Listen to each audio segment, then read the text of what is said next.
So what is going on guys, Fly here, and today I'm bringing you guys another GTA 5 online tips and tricks video. Now this one's actually episode 18, which was delayed from last Sunday due to the fact that I just was not able to make it in time. So, without further ado, make sure to go and leave a like down below, as it really would help me out if you guys do enjoy the video. Now let's go into tip number 1.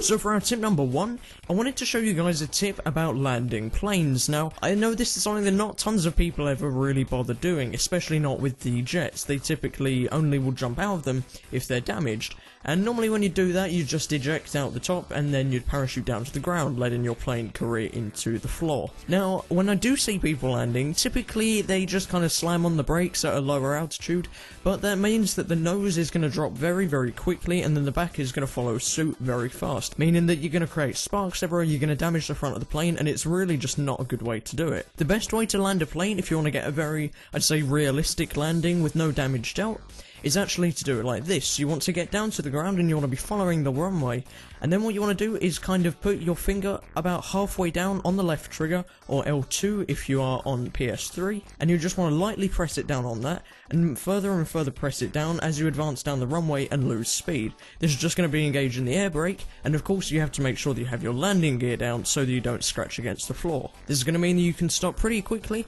but it's also going to mean that you get a very safe and easy landing without damaging the front of your plane. So for our tip number 2, I wanted to actually show you guys this tip, which is a very quick one on how you can use any emergency vehicle such as a police car, an ambulance, or a fire engine without having the sirens going, all while still having the lights spinning around on the top. Like I said, this tip is very easy, so all you need to do that is just click in the left analog stick 3 times. So this is going to make it so that the emergency lights are still going to be spinning around showing the emergency, but it's going to mean that the siren, of course the noise is going to then be turned off, so you just have the lights going round. And onto our final tip of the week, which is actually less of a tip than more of a thing to do in single player. Now this is going on rampages, so a lot of you guys may already just go invincible and maybe run around shooting the cops or doing whatever, you may be blowing people up and seeing how quickly you can get to a 5-star wanted level. But to even further expand on this, and this of course makes the use of cheats, is to use a few different ones. So the first one that you're of course going to want to do is invincibility if you don't want to have that added challenge, because when you get to high wanted levels it's going to be very, very hard to survive on foot.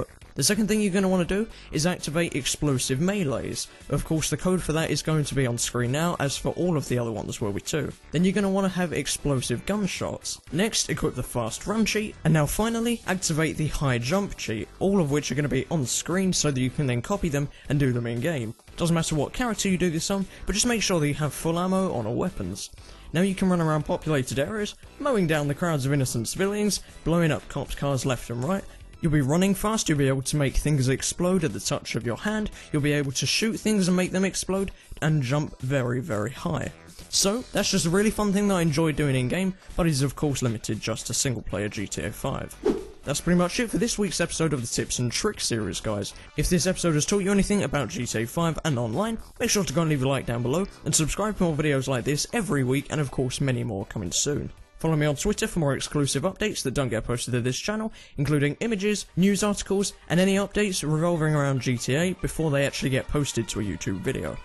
So, that's pretty much it. Thank you guys all very much for watching. My name's been Flair, signing out.